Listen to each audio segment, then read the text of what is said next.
Hello mates, welcome to Budgie Gaming. I'm your host Finley.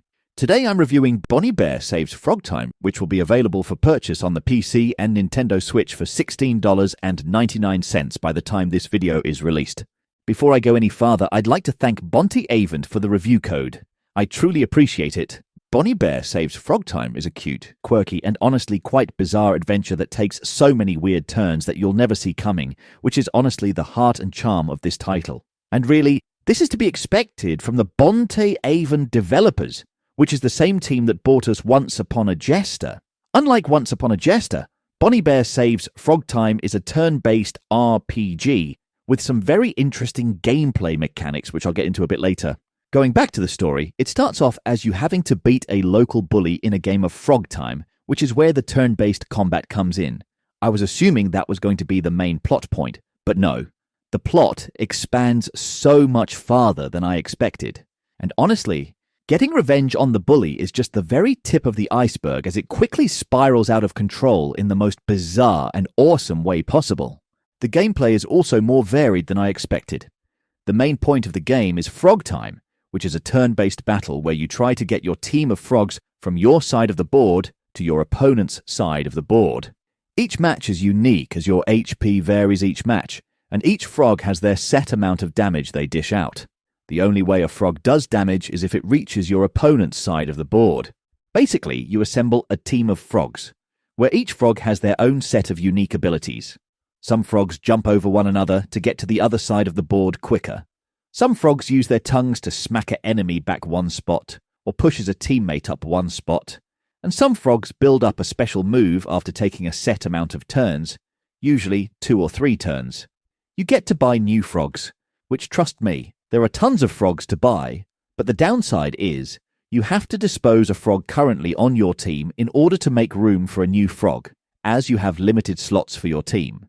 This really adds a strategic element to the gameplay as you can't have very type of frog on hand at all times, which I found to be a cool feature that really made you think about which frog was worth keeping, even though I felt awful disposing a frog. As fun as the matches of Frogtime are, there are quite a few other things you can do that spice up the gameplay. Impromptu jam sessions where you'll be playing various instruments are always entertaining and pretty hilarious considering how awful they can sound. Treasure chests, which have a limit amount of moves to make it across the board, are also quite fun and can be very challenging. Luckily, these are skippable if you're not in the mood to do the more challenging puzzles.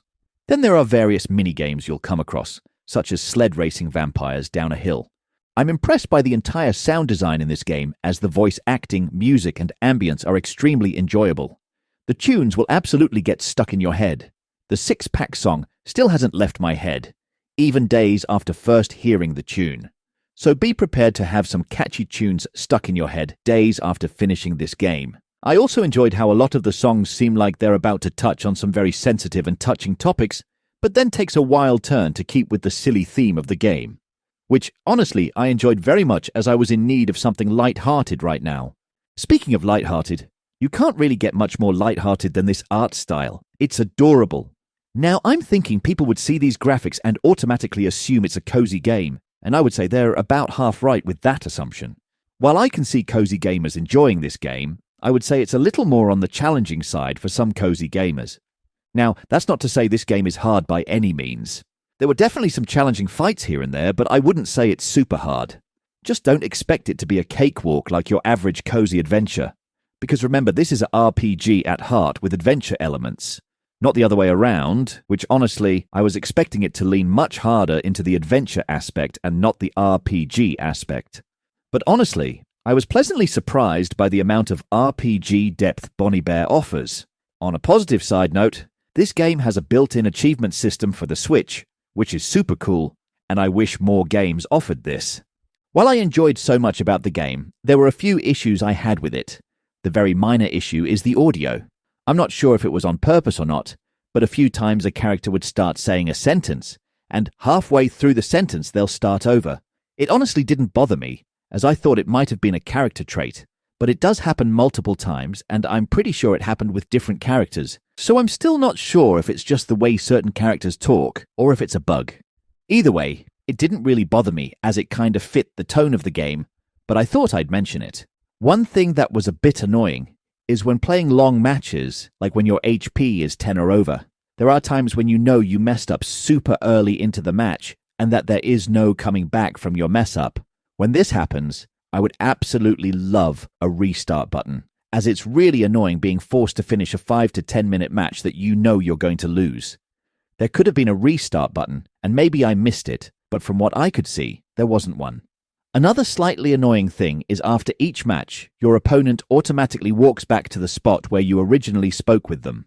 It's kind of annoying when they do this and you want a rematch, as it takes a few seconds for them to walk back to their spot, and then another few seconds to walk back to the battlefield. Again, none of these issues are major and have no major impact in a negative way, but I feel like I should point them out as it feels weird only talking about the positives of a game, especially during a review.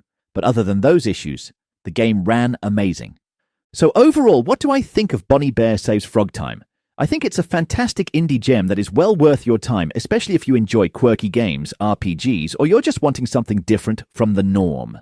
At $16.99, I believe that is a very fair price, as you're going to get at least 10 or 12 hours at a minimum of gameplay from this title, and I could see it easily reaching 15 hours or more if you're wanting to do every battle. One thing I would like to point out is this is a fantastic game to play if you're in desperate need of something light-hearted, cheery, or silly. Right now, I'm going through a pretty rough time with a few things, and this game was the first thing that actually got my mind off those issues.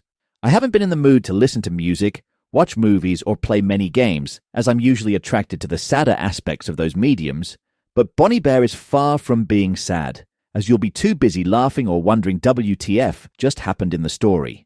And I mean that in the best way possible.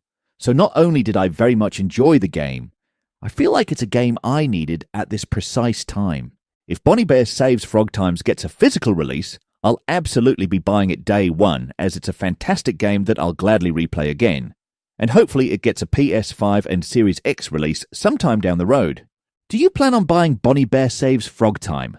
Also, do you know of any funny and batshit crazy games similar to Bonnie Bear? Because I'd love to try some more games like this. If you enjoyed this video, please consider hitting the like and subscribe button, as it is a huge help for small channels like mine. Until next time, take care, mates.